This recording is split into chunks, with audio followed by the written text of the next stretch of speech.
He was not the target. He was not accused. He was not even a Christian, at first.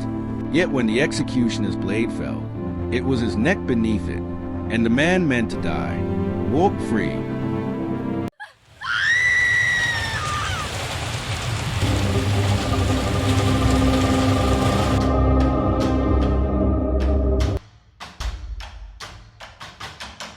Welcome to Behind the Crime.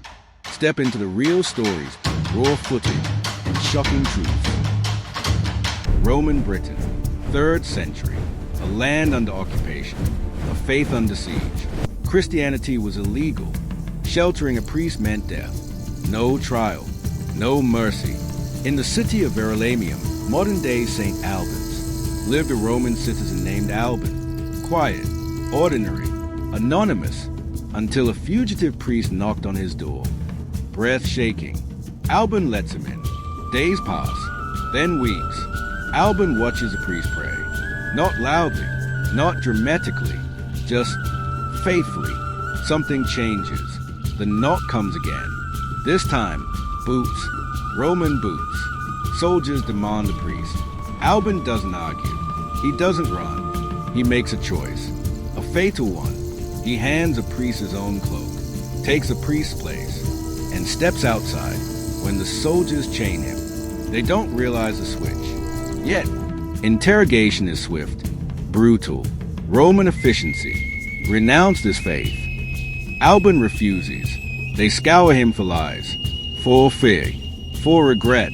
They find none. As is marched to execution, something unsettling happens. The crowd swells.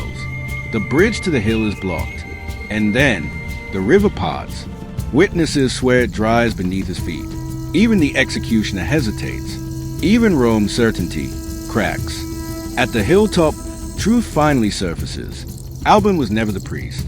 He was the shield, the decoy, the substitute when the sword falls. Legend says the executioner's eyes fall out with it. Another man steps forward, refuses to continue. He, I won't strike too, an unarmed is man. killed. Alban And dies you die first, with him. not as a Roman, not as a bystander, but as a believer who chose death so another could live. There is no trial transcript, no crime scene photos, no cold case file, but there's a city named after him, a cathedral built on his grave, a name etched into Britain's blood-soaked beginning. St. Alban, the first Christian martyr on British soil, executed around 304 AD. The case is closed. The question is not if the knock came tonight, if wearing someone else's clothes meant saving their life. Would you open the door, or would you let the blade find its original target? Thank you for watching this episode of Behind the Crime. We share these stories not to sensationalize, but to remember the victims, learn from the past, and raise awareness. If you found this story compelling, consider subscribing and turning on notifications. We explore real cases that deserve to be told. And remember, justice doesn't always come quickly, but truth has a way of surfacing. Stay safe. Stay curious. Behind the Crime.